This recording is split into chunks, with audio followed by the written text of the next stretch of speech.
Vamos a abrir nuestras Biblias en Romanos para continuar el estudio que estamos haciendo del capítulo 3 y los versículos 25 y 26,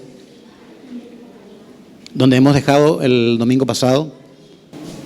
Dice el versículo 25 del capítulo 3 de Romanos: a quien Dios puso como propiciación por medio de la fe en su sangre, para manifestar su justicia, a causa de haber pasado por alto en su paciencia los pecados pasados.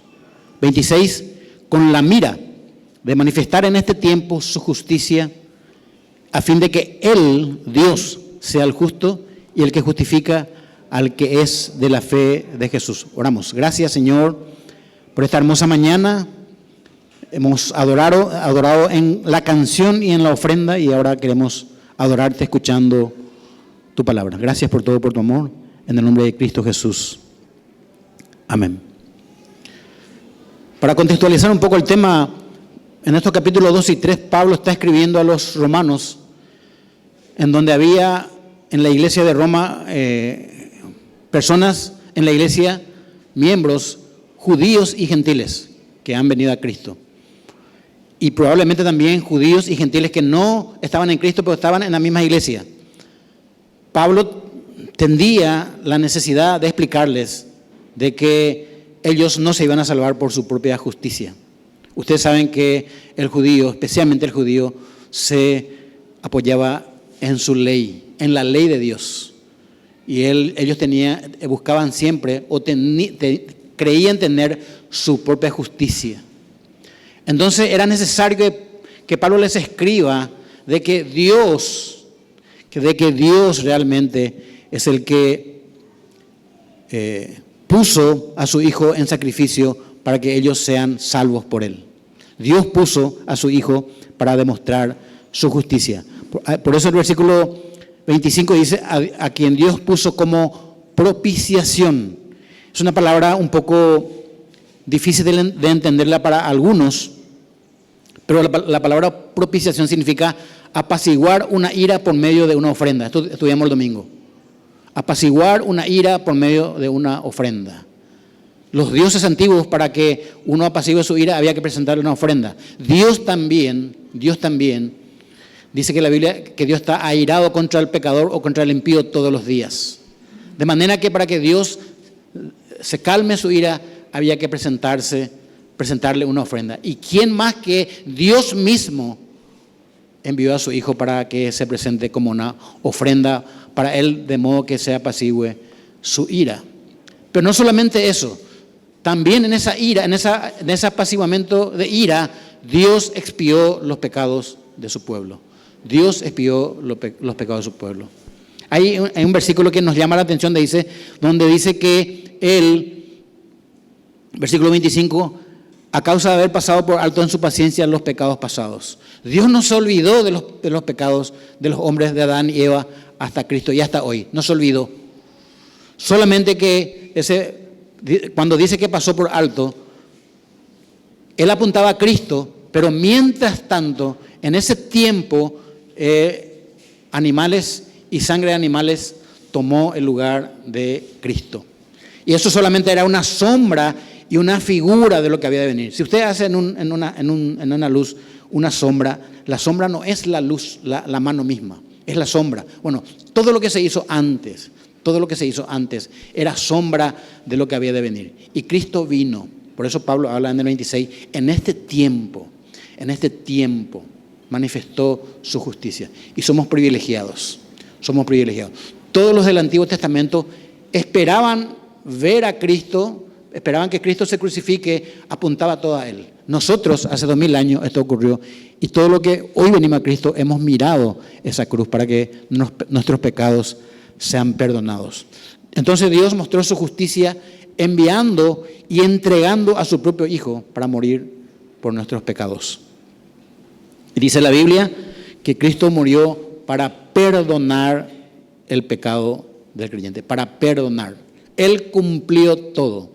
La palabra tetelestai, que está en Juan capítulo 21, es Él cumplió todo. La deuda está cancelada. A todos los que son de la fe de Jesús.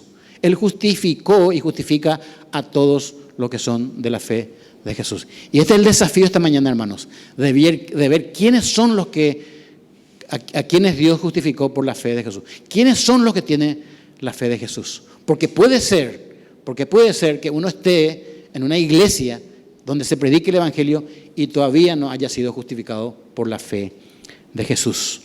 Versículo 26.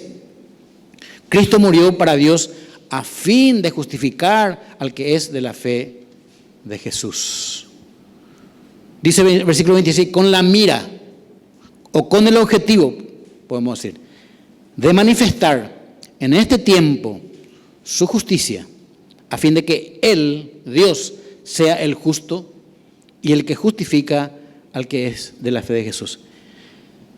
O también puede decir en otro verso, para demostrar en este tiempo su justicia, a fin de que Él sea el justo y el que justifica al que tiene la fe de Jesús. Cuando Pablo escribe, hermanos, con la mira de manifestar, está sencillamente declarando la finalidad que tenía Dios de demostrar su justicia. Imagínense, y dijimos el domingo pasado, de que cuando uno busca justicia acá en la tierra, el humano busca venganza, no busca justicia. Ustedes van a ver por la televisión cuando a alguien se le hizo daño a su familia. ¿Qué pide usted? Le dice el periodista. Yo pido justicia, no está pidiendo venganza. Totalmente diferente de lo que Dios habla de la justicia de Dios. Dios prometió en su pacto alguna vez perdonar los pecados del hombre. Y Dios demostró. Mas Dios muestra su amor para con nosotros, en que siendo aún pecadores, Cristo murió por nosotros. Dios demostró, la justicia de Dios es Cristo mismo que vino a morir por nosotros en la cruz del Calvario. Totalmente diferente de lo que nosotros llamamos por justicia. Nunca el creyente el humano va a ser justo. Ni el creyente, porque somos injustos. Nuestro corazón siempre va a tender hacia un lado en forma parcial. No somos imparciales, somos parciales. Dice el dicho popular, siempre va a buscar uno llevar agua hacia su molino. Es por el pecado que tenemos en nuestros corazones. Ahora, ¿qué significa que Dios demostró su justicia? Es decir, Dios salvó o salva al pecador que se arrepiente del fuego del infierno toda vez que el pecador ponga su fe en el sacrificio de su Hijo Jesucristo en la cruz del Calvario. Y esto no es, adelanto, ninguna obra. Que el creyente ponga su fe en Cristo no es ninguna obra. Si pusiste tu fe en el sacrificio de Cristo, es porque Dios te regaló la fe para que vos lo hagas.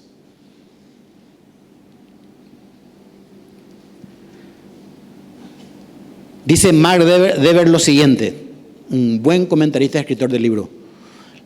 La buena noticia del cristianismo, escuché, sin embargo, es que Jesús vivió la vida perfecta que nosotros debiéramos haber vivido. Y luego sufrió la muerte que nosotros merecíamos. Se ofreció a sí mismo como sustituto y sacrificio para todo aquel que se arrepienta de su pecado y confíe solo en Él. Esto es lo que Jesús llamó el nuevo pacto en su sangre. Dice el pasaje que estamos estudiando para demostrar en este tiempo, y la palabra tiempo casi interesante, hay dos palabras para la palabra tiempo en la Biblia. Está la palabra cronos, que habla de cronología, de hora, en tiempo en hora, pero acá la palabra tiempo es kairos, es el ejemplo, está hablando de un tiempo transcurrido desde que vino Cristo hasta que Él muera. El apóstol Pablo relaciona esta palabra en el día de la manifestación de Cristo, con el día de la manifestación de Cristo, ya que antiguamente lo que Cristo vino a hacer en la cruz se conocía oscuramente bajo sombras y figuras. Todo lo que se conocía antes de Cristo estaba siendo conocido oscuramente, no se entendía bien. La gente hacía los sacrificios de animales no entendiendo bien aún lo que iba a venir. ¿Por qué? Porque era futuro. Sin embargo, Dios ha manifestado en este tiempo, y por eso somos privilegiados los cristianos de este tiempo, de esta era, Él manifestó a su Hijo abiertamente. Todo el mundo conoce que hay una persona que fue sacrificada en la cruz del Calvario por nuestros pecados. Cualquiera conoce, aún el inconverso. Pregunte usted en la Semana Santa a alguien y te va a decir, Cristo vino a morir en la cruz por los pecados. Sabe, porque esto fue universal y esto fue abiertamente. Dios mostró, más Dios muestra su amor para con nosotros. Pablo escribe en 2 Corintios, en tiempo aceptable te he oído y en día de salvación te he socorrido. He aquí ahora el tiempo aceptable, tipo de la gracia, he aquí ahora el día de salvación. Pablo repite este concepto de que Dios es el justo y lo que hizo fue para demostrar su justicia, teniendo en cuenta, hermanos, que es muy difícil aceptar esto, que el hombre no se puede atribuir ningún valor a sí mismo en la salvación. En la salvación. Esto es algo muy importante de entender. Muchos hombres se querían atribuir o se quieren atribuir algún valor a sí mismo en la salvación. Y nosotros tenemos que aceptar y reconocer que todo proviene de Dios en la soberanía de la salvación. Dios deseaba cuatro cosas: que la humanidad entendiera claramente su propósito redentor, su plan y su justicia. ¿Cómo? En cuanto al carácter de Dios, que Él es justo y quiere que vivamos una vida justa. Hasta eso hizo posible Dios, que nosotros vivamos una vida justa, o tratemos de vivir una vida justa mediante la ayuda del Espíritu Santo. Todo creyente tiene la capacidad de vivir la vida justa. Una vida de perdón, una vida de oración, una vida de amor. Esto es porque Dios puso en nosotros, en nuestros corazones, para que hagamos. Y esas cosas son vivir su justicia. En cuanto a la obra de Cristo, que Cristo murió en una muerte sustituta. En cuanto a la necesidad de la humanidad, que somos pecadores necesitados de salvación. Por eso estamos acá nosotros, porque nos dimos cuenta, no nosotros, el Espíritu Santo nos hizo dar cuenta que necesitábamos salvación o estábamos perdidos. Cuando uno entiende, cuando el Espíritu Santo hace su obra en el corazón nuestro, nosotros entendemos que en esa condición íbamos a ir al infierno. Y el último, en cuanto al propósito de la redención, Cristo vino a rescatar y a buscar lo que se había perdido. Dios hizo la iniciativa siempre. Dios hizo la iniciativa siempre. Cuando Adán pecó, ustedes saben que él se escondió y Dios vino a buscarle. ¿Dónde estás tú? Él vino a buscarle. Siempre Dios vino a buscar. Y esto estaba escrito, hermanos, especialmente al judío que ponía su confianza en su propia justicia. Pablo repite lo que en el 26, lo que dijo ya en el versículo 25. Fíjense que está dos veces escrito la palabra para demostrar su justicia, insistiendo de que Dios es el justo y nosotros injustos. Y acabamos de estudiar en el capítulo 3, en los inicios, del 10 en adelante, de que no hay justo ni aún uno, que no hay quien entienda, que no hay quien busca a Dios. Pablo insiste de que Dios es el justo y el hombre injusto. El Dios de la Biblia es justo y misericordioso. Un escritor escribía que en la cruz se ve dos cosas interesantes: su justicia y al mismo tiempo su misericordia. Imagínense que Él está matando a su Hijo, Jesucristo. Él mató a su Hijo, utilizando los clavos de los romanos y el juicio de los judíos. Y el juicio de los romanos. Y el pedido de los judíos. Dios utilizó todo eso para matar a su Hijo a favor de nosotros. En la cruz, la gracia y la justicia se juntan. Lo que es justicia para el que paga el rescate, Jesucristo, y gracia para nosotros que recibimos el perdón. Deuteronomio acerca de la justicia dice: Él es la roca, hablando de Dios, cuya obra es perfecta, porque todos sus caminos son rectitud. Dios de verdad y sin ninguna iniquidad en Él. Es justo y recto. Mi querido hermano, esto es lo hermoso Eso es lo hermoso de la doctrina de la gracia que estudiamos y abrazamos en la Iglesia Bíblica de la Gracia. Especialmente en la soberanía de la salvación, ya que en la salvación es Dios quien se lleva toda la gloria. En la doctrina de la gracia es Dios el que se lleva toda la gloria en la salvación. Por eso la salvación en la doctrina de la gracia es monérgico, decía un gran hombre de Dios. ¿Qué significa la palabra monergia? Mono es uno, que Dios, escuche, no necesita del hombre para salvarle. Ni el hombre resiste la gracia para que le salve. Si Dios te marcó, te marcó. Sin embargo, hay otras enseñanzas paralelas en toda la historia de la Iglesia que enseñan que la salvación es sinergia, o sea, que viene de la palabra que significa colaborar. Es decir, que el hombre hizo algo, colaboró con haber creído, y eso es falso. El hombre no puede creer si no tiene el regalo de la fe que Dios le dio. Porque todos nacemos sin la fe salvadora. ¿O quién nació creyente acá entre nosotros? Nadie. Todos los hombres que están, todas las personas, los niños que están naciendo hoy en una maternidad, en todo el universo, nacen sin la fe salvadora. Si tenés la fe salvadora es porque Dios te dio. Y si decís que yo le busqué a Dios, Dios puso en tu corazón que vos le busques, por misericordia. Porque muchas personas ni idea tienen de Dios, ni le buscan, ni le interesa. Es una vida indiferente. Y vos estás por misericordia. Y ellos caminan al infierno. Algo importante dice Charles Haddon Spurgeon, el príncipe de los predicadores. Estás obligado a confesar que es por gracia y desechar los pensamientos que fue por tu fe o por tus buenas obras que el Señor te eligió. Es cierto que la soberanía de Dios en la salvación no rehúye la responsabilidad del hombre. El hombre debe creer, pero creyó con la fe que Dios le dio. ¿Saben por qué, hermanos? Porque la Biblia dice que el hombre nació muerto espiritualmente, muerto. Y está incapacitado para creer las cosas que son de Dios. No tiene la capacidad, está depravado en su espíritu, en sus pensamientos y en su mente. Por lo tanto, el hombre no puede aportar nada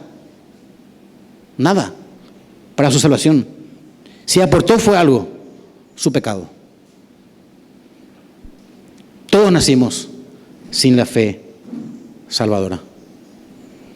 ¿Saben por qué el hombre cree que hizo algo para su salvación? Porque el hombre pecador está centrado en sí mismo y no en Dios, y esto permea todos sus pensamientos. Díganme si el judío no estaba centrado en sí mismo para decir, nosotros somos hijos de Abraham. Nosotros. Sin embargo, Romanos 3:27, ahí en su pasaje, dice, ¿dónde pues está la jactancia? Queda excluida, está fuera. ¿Por cuál ley? Pregunta, como una pregunta retórica. ¿Por la de las obras? Pregunta Pablo. No, sino por la ley de la fe. Jactancia significa sencillamente gloriarse en uno mismo, enorgullecerse por algo. Y esto es lo que el capítulo 2, versículo 8 de Efesios descarta totalmente. Que el hombre no puede gloriarse, que todo fue por gracia. Pablo dice, queda excluida tu pequeña gloria, que es nada, en la salvación. 1 Corintios 99 dice, a fin de que nadie se jacte en su presencia. Si estamos, y si alguna vez morimos y en ese momento despertamos en la presencia de Dios, es para su gloria y por su gloria.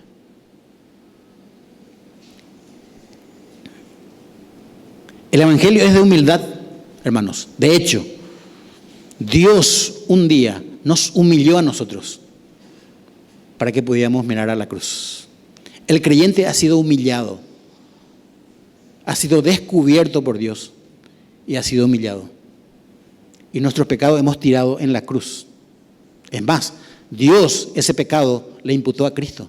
Y la justicia de Cristo y perfecta nos imputó a nosotros. De modo que tenemos entrada al cielo por la justicia. Y porque Cristo vivió la ley perfecta que Dios demanda. Dice Charles Spurgeon, el mayor enemigo de las almas es la egolatría, que hace que el hombre busque en sí mismo la salvación. El eslogan de nuestra iglesia es no por obra, porque por gracia sois salvos por medio de la fe.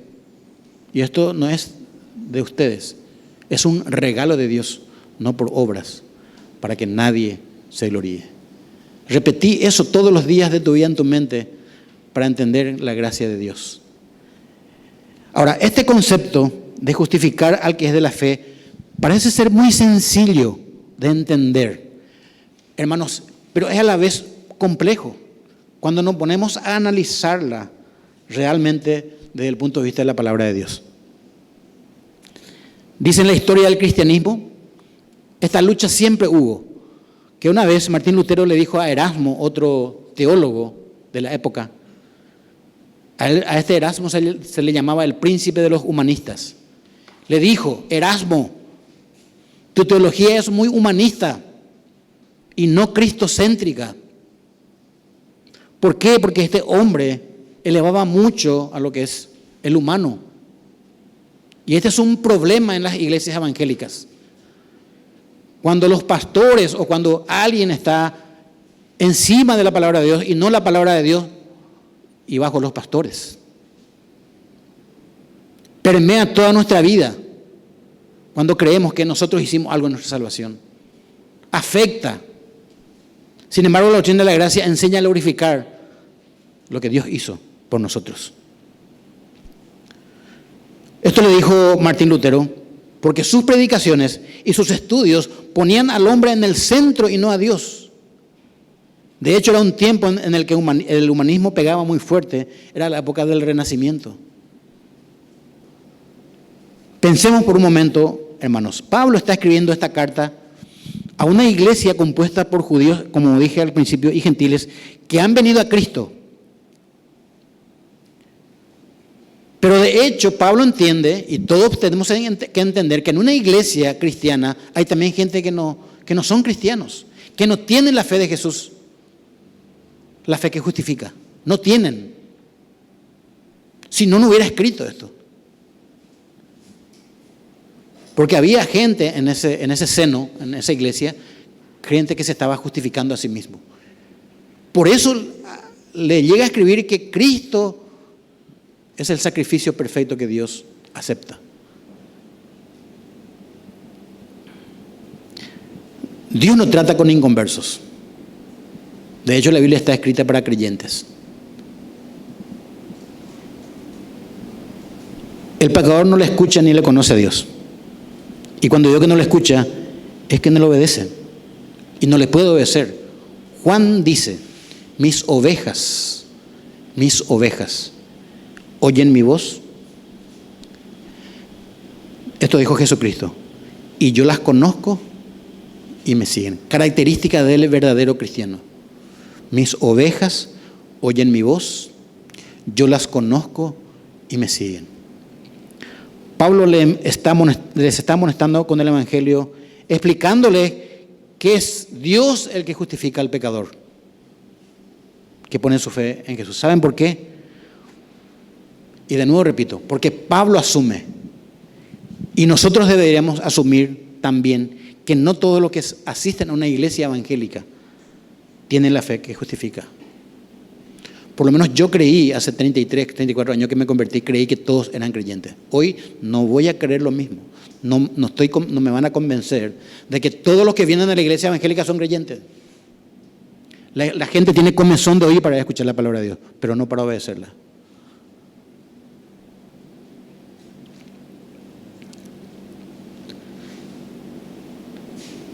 Lutero llamó a este párrafo que estamos estudiando, versículo 26, la cuestión más importante de toda la Biblia. Imagínense, porque se centra en lo que él pensaba que esto era el corazón de la Biblia. Lutero pensaba así.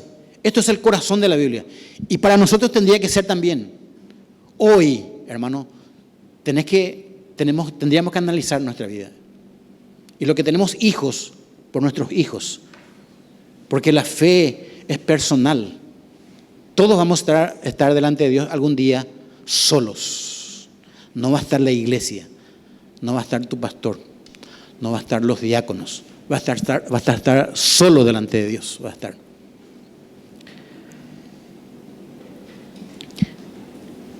Esta doctrina era y es aún polémica, una polémica central contra la estructura doctrinal de lo que enseña. Por ejemplo, la Iglesia Católica de todos los tiempos insiste hasta hoy que en la salvación hay una cooperación humana, imagínense.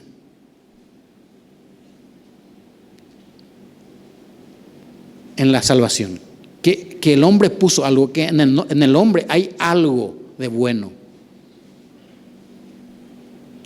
Y yo, cada día que voy creciendo en la fe, me doy cuenta que soy más malo de lo que antes era. Me doy cuenta cada que voy creciendo que soy menos merecedor de la gracia de Dios. Tal vez usted hoy, en estos meses, se convirtió y puede decir todavía, sí, yo creo que merezco la gracia de Dios. Pero cuando tenga la edad de 32, 35, 40 años, se va a dar cuenta de que usted no merecía la salvación. Cada vez, y se va a dar cuenta de su maldad. Porque la palabra de Dios nos revela quiénes somos delante de Dios. De ahí que los reformadores, Lutero, Calvino, Zwingli y otros, añadieron a la sola fide, o a la sola fe, de las 5 solas, es decir, que uno es salvo por la fe, sola gratia, que es la salvación solamente por gracia. Esto enseña la Biblia en Efesios 2, 8, 9.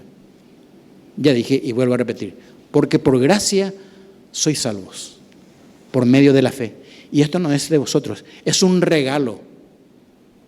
Es un regalo, no por obras, para que nadie se gloríe. Otra cosa a considerar es que la salvación o la justificación trae gloria a Dios, o debe traer gloria a Dios y a nadie más. Por eso la cruz era una locura en la antigüedad. Pablo escribe a los Corintios y le dice, porque la palabra de la cruz es locura a los que se pierden, pero a los que se salvan, esto es a nosotros, es poder de Dios. Para los judíos era un escándalo que alguien que haya muerto en una cruz tenga alguna posibilidad de darle salvación. Si en la cruz los que se crucificaban eran los ultrajadores, bandidos, ladrones. Estos eran los que eran crucificados en la cruz. Y ellos decían, no puede ser que este hombre crucificado, maldito dice la ley, que es crucificado en un madero. Cristo se hizo por nosotros maldición. Para los gentiles era una locura. Ellos decían, esto no puede ser.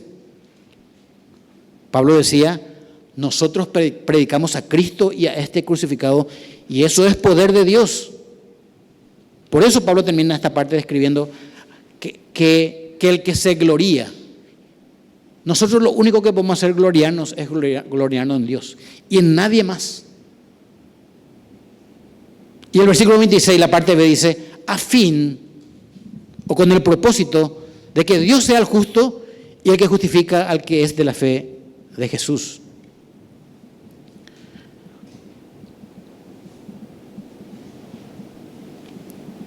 Me gustaría esta mañana estudiar un poco, hermanos, ¿qué es tener la fe de Jesús? Ahí en 2 Corintios 13:5, si escribe, abre su Biblia, dice algo interesante. Pablo escribe a una iglesia cristiana de nuevo, a una iglesia donde estaban creyentes, esta carta, este párrafo, 13:5, 2 Corintios. Examinaos a vosotros mismos si estáis en la fe. Probaos a vosotros mismos. Versículo, de otra manera, poneos a prueba para ver si estáis en la fe, examinaos a vosotros mismos. Esta palabra probaos, dokimazo, es un término que se utiliza o se utilizaba para probar si algo o alguien es genuino o es verdadero. Antiguamente, y hasta hoy, muchos metales, especialmente el oro, se hacían pasar por el fuego para ver su calidad de metal. Usted lleva un pedazo de oro al orfebre, lo que va a hacerle es pasarle por un ácido o va a probar en fuego para ver si es verdadero. No todo lo que brilla es oro, dice un dicho que se escucha mucho. Dice 1 Pedro, para que sometida a prueba vuestra fe, mucho más preciosa que el oro, el cual, aunque perecedero, se prueba con fuego, sea hallada en alabanza, gloria y honra cuando sea manifestado Jesucristo. Ahora, con respecto a esto de examinarse, un hermano una vez me dijo en son de queja que por qué se toca mucho del frente el tema de examinarse, si estamos en la fe. Y yo le dije que tenía que haber agradecido él. Mejor es que uno sea amonestado en estas cosas para que después no se arrepienta. A mí no me gustaría personalmente que la gente nos reproche a los predicadores que no le hemos dicho estas cosas y no le hemos enseñado del púlpito todos los consejos que existen en la Biblia de Dios. Le dije que en primer lugar la Biblia enseña eso y en segundo lugar que tenemos que siempre amonestarnos. Hebreo 3:12 dice de que todos los días tenemos que estar amonestándonos, sabiendo que el pecado engaña, el pecado es engañoso. Tenemos que recordarnos siempre de estas cosas, siempre, todos los días. Una vez a un vecino mío le invité al rebaño de oración en mi casa, que teníamos en casa, y cuando le hablé de Cristo me dijo que no conoce mi nombre. Sí, o sea que nosotros no estamos en la misma página, me dice. Y bueno, y le dije, ¿sabe qué? Juan Carlos, le dije, Juan Carlos se llama. Lo único que yo estoy haciendo es esto, que si yo te veo a vos que estás caminando directo a un precipicio y no ves, lo que yo te puedo hacer es avisarte. Juan Carlos, te vas a caer. Y es lo que estamos haciendo. Siempre que podamos, o que nos exijan los pasajes, vamos a tener que tocar el tema de examinarnos. Para nosotros es seguro, dice Pablo. Mejor es que nos examinemos siempre.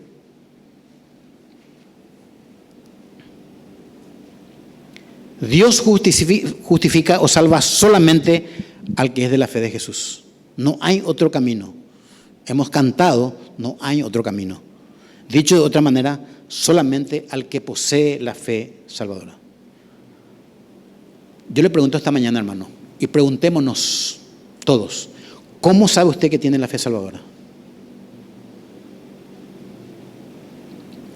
Muchos jóvenes que están acá vinieron con sus padres de la mano en la iglesia. Y es lo único que saben, la iglesia evangélica, no saben otra iglesia. Muchos no saben ni el mundo. Hoy ya es muy difícil decir eso porque los jóvenes están experimentando el mundo como no sé qué. Pero muchos que vinieron no saben otra cosa. Y ellos tienen que tener, cada uno de ellos, la fe salvadora.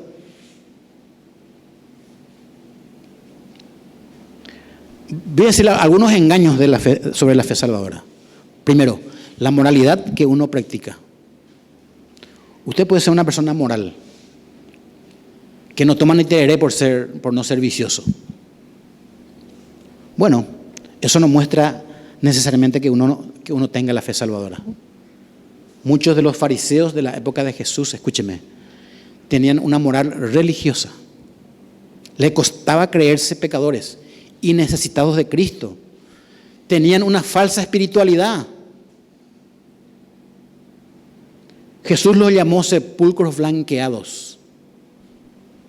Es decir, por fuera se veían blancos y limpios, pero por dentro estaban podridos y nauseabundos.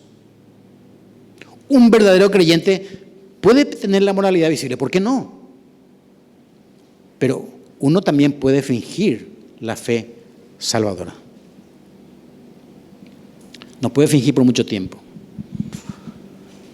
El año pasado, un joven en Limpio nos convoca a los ancianos y nos dice: yo estoy comunicando que hasta hoy vengo a la iglesia. Fingí por mucho tiempo. Y a partir de hoy ya no vengo. Hablamos con Eduardo y nos dio piel de gallina. Este está eligiendo su destino. Escuchó la gracia de Dios desde que tenía 5 años. Y hoy a los 24 años dice: quiero dejar de fingir. Un muchacho moralista, moral, buen muchacho. Sentimos.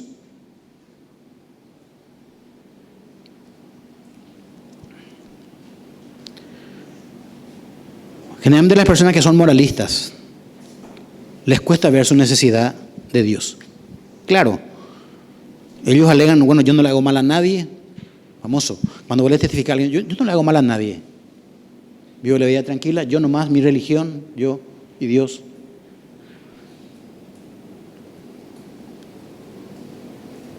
Vos no le haces malo a nadie materialmente. Pero ¿qué de tus malos pensamientos? Jesucristo dijo: oíste que fue dicho, no adulterarás. Pero yo os digo que aquel que piensa lujuriosamente contra una mujer está adulterando con ella en su corazón.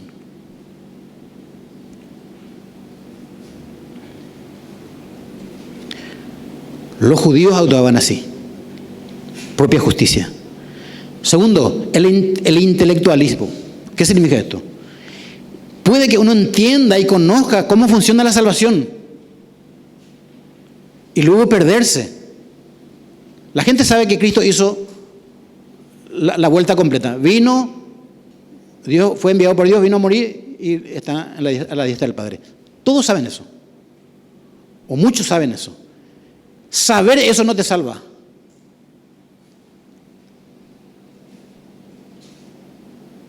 ¿Saben por qué? Los demonios también creían y temblaban. Tú crees que Dios es uno, bien haces. También los demonios creen y tiemblan. Ellos creían, pero nunca se arrepintieron, los demonios. Y temblaban porque sabían del juicio venidero y divino que les esperaba en el futuro.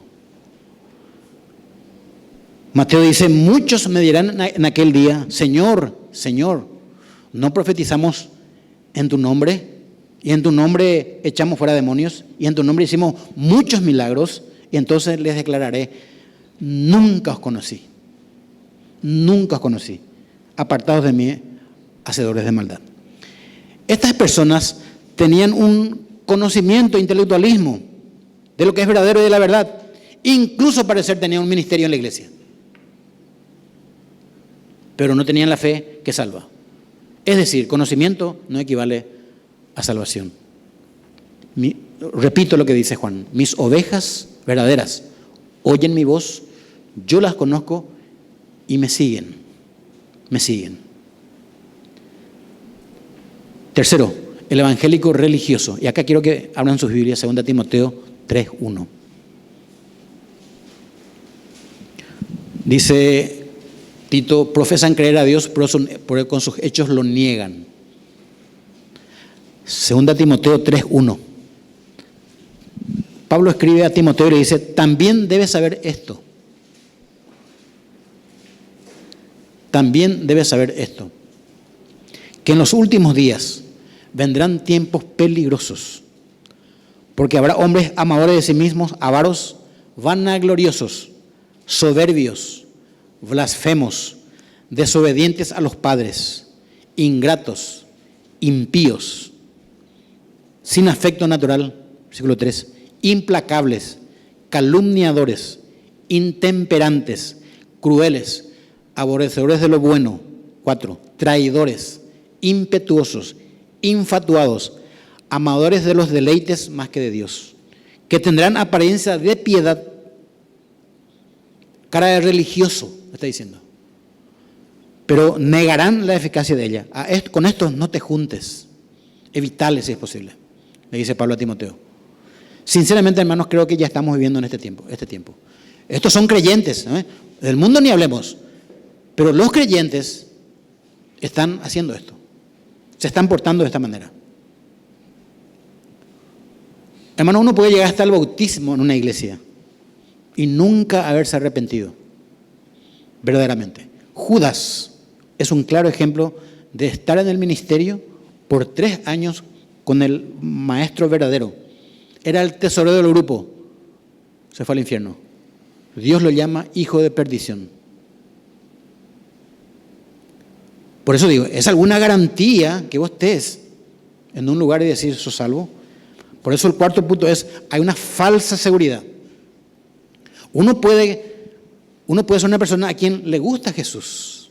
Hay una empatía con Él, pero eso no significa que Él le salvó a usted. Estos judíos a quienes Pablo escribió eran unos ritualistas religiosos. Guardaban la ley. Los sábados leían la Torá.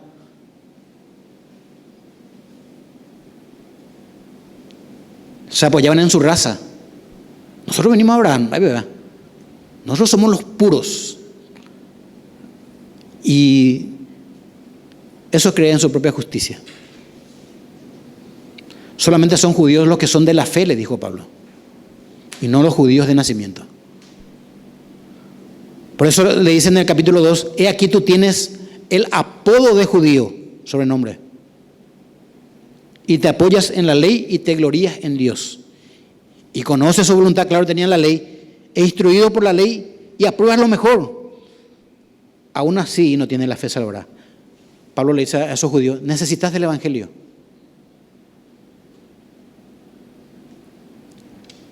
Cinco, el decisionismo. Se ha hablado mucho en este tiempo del decisionismo. Conocí, he visto y he discipulado a gente que han hecho una oración de salvación.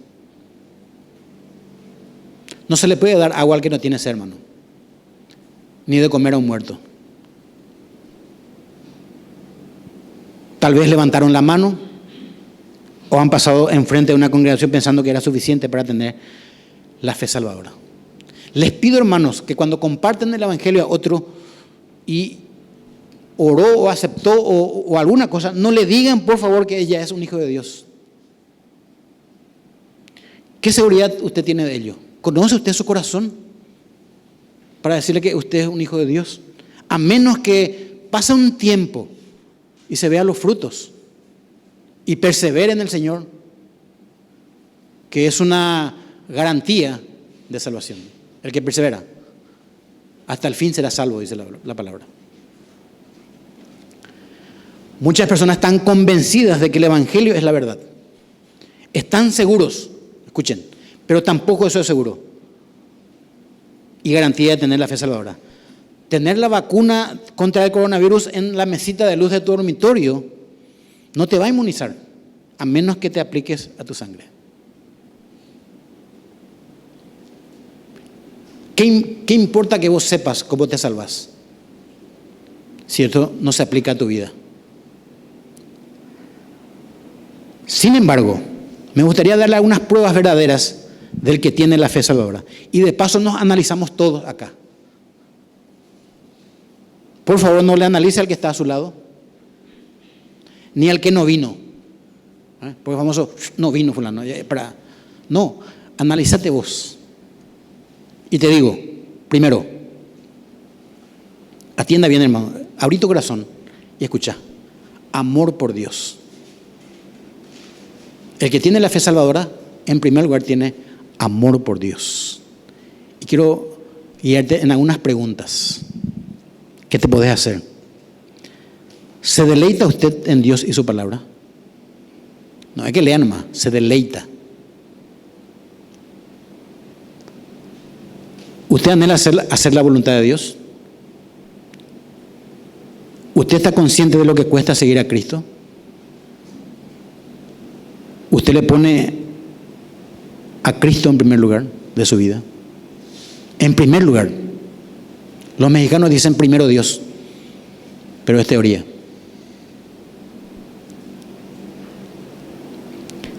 El salmista escribe en el capítulo 42, no Abraham, voy a leer. Dice, como el ciervo brama, escuchen, como el ciervo brama por las corrientes del agua. Un ciervo que tiene mucha sed y está la corriente, el arroyo ahí corriendo, él brama, demasiado tiene sed, que va a tomarla. Y él dice, así clama, oh Dios, clama por ti, oh Dios, el alma mía. Mañana lunes, amanece, ¿va a clamar usted por la palabra de Dios? Así como el ciervo brama por la corriente de las aguas, para estudiar su palabra. En el día, yo sé que usted se va a trabajar, pero en el día, en un momento del día. Salmo 1:3 dice, y en su ley medita de día y de noche. Con respecto a lo que cuesta seguir a Cristo, dice Mateo, otro de sus discípulos le dijo, Señor, permíteme que vaya primero y entierre a mi padre. Jesucristo le dice, sígueme, deja que los muertos tienen a sus muertos, tú ven y sígueme. No está diciendo Jesucristo aborrecerle a su padre y no te vayas a enterrar, no está diciendo eso. Si Jesucristo es lo primero que enseñó, que hay que honrar a los padres. Lo que le está diciendo es, yo estoy en primer lugar.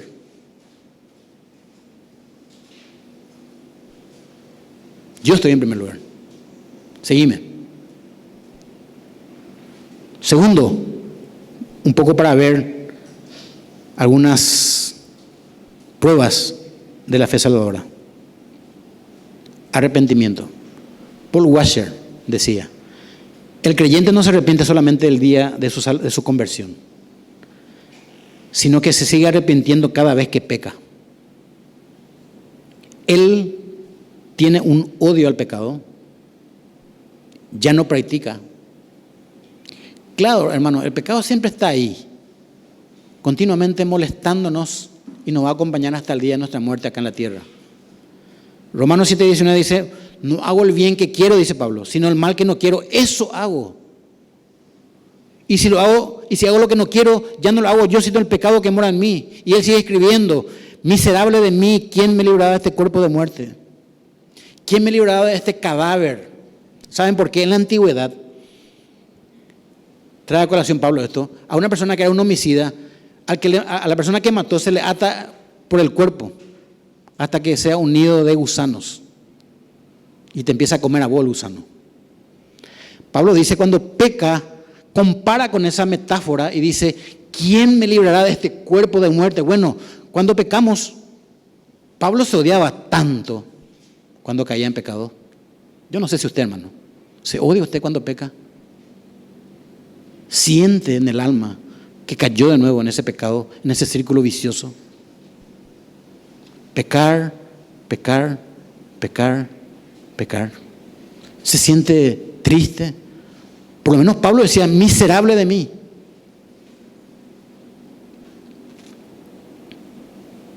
¿Cómo usted sabe que es un verdadero creyente?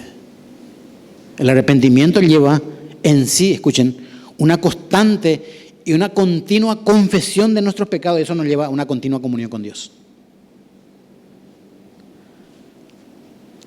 Tenemos un grave problema de justificarnos nosotros mismos, hermano.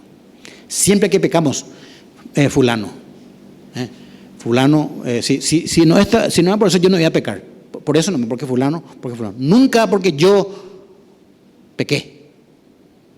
Fulano, las circunstancias.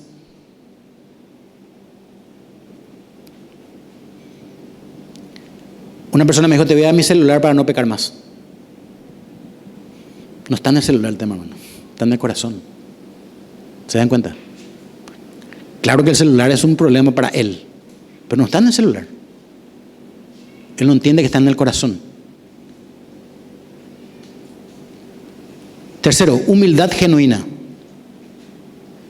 Analícese. Esto es mansedumbre. Bienaventurados los mansos, porque ellos recibirán la tierra por heredad. El salmista dice, un espíritu contrito y humillado. Eso es lo que quiero, dice el Señor. Eso no me quiere el Señor. Que vos estés contrito y humillado delante de Él. Pedro escribe, Dios resiste a los soberbios y da gracia a los humildes. Todos los verdaderos creyentes hemos sido alguna vez humillados por Dios cuando venimos a Cristo. Él nos destapó. delante de Él no podemos guardar nada. Yo puedo guardar un montón de cosas de ustedes, pero a Dios no. Él sabe quién soy yo. Él nos humilló. Nuestro orgullo ha sido pisado por Dios. Si usted no ha sido pisado su orgullo por Dios, usted vea, soy un creyente en Cristo Jesús. Es interesante esta mujer samaritana que Jesucristo le testificó estando cerca de un pozo de agua, el pozo de Jacob. Lo único que la mujer samaritana después de convertirse dijo: Él me ha dicho todo cuanto he hecho. ¿Qué le dijo Jesucristo? 5 maridos has tenido y el que tiene tampoco es tuyo, es de otro. Se convirtió ella. Por eso los samaritanos vinieron a Jesús y se convirtieron en Samaria. Jesús se quedó 3-4 días en ese lugar.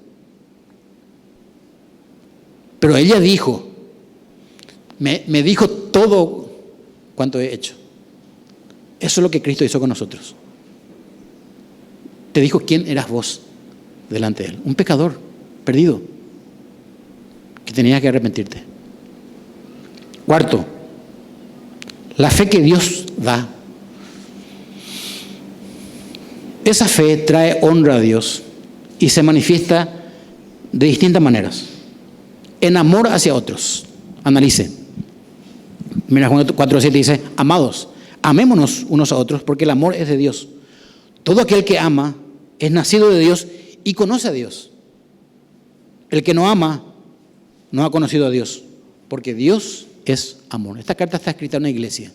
La iglesia, hermanos, es el mejor lugar para practicar el amor, para perdonar, para ser perdonado, para humillarnos, para amonestarnos.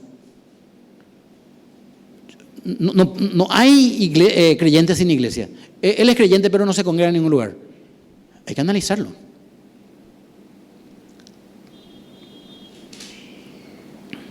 También se manifiesta en una separación del mundo.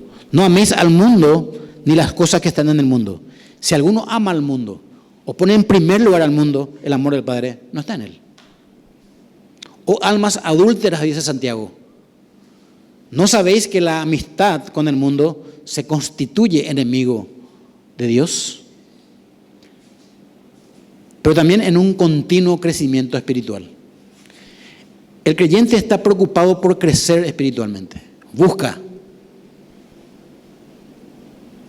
más crecer en la gracia y en el conocimiento de nuestro Señor Jesucristo.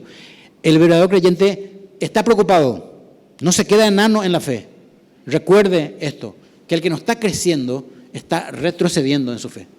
No hay un estatismo en la fe. Si vos no avanzás, retrocedes. Y me gustaría preguntarte, por ejemplo, con el tema de tu crecimiento. ¿Estás leyendo en un libro que tenga connotación espiritual para tu crecimiento o alguna área de tu vida? ¿Estás leyendo, estás siguiendo sesiones de libros para crecer espiritualmente? Y por último, en la obediencia. Pregúntese, ¿soy un creyente obediente o no? Respondió Jesús y le dijo: el que me ama, mi palabra guardará. Y mi Padre le amará y vendremos a él y haremos morada con él. El que no me ama, no guarda mis palabras. Y la palabra que habéis oído no es mía, sino del Padre que me envió. La obediencia, hermanos, es sinónimo de permanencia. De permanencia. Hermanos, qué bueno sería que estos diferentes sermones de la carta a los romanos sirva para examinarnos y comprometernos con el Evangelio, hablar a otros de Cristo. Yo le doy gracias a Dios porque los ancianos hemos elegido esta carta. Estamos en el capítulo 3 recién y hemos crecido muchísimo. Empezamos en la pandemia. Cuando comenzó la pandemia empezamos, ¿se acuerdan? Es un libro muy rico. Dios nos dio esta bendición de haber podido estudiar su palabra. Oramos. Gracias, Padre, por esta mañana. Qué bueno es analizar cada uno de nosotros, analizarnos, si tenemos la fe que justifica verdaderamente. No tener cualquier fe, Señor, sino la fe que justifica. Gracias por tu amor, tu fidelidad. Gracias por tu palabra. Y esta mañana en el nombre de Cristo Jesús. Amén.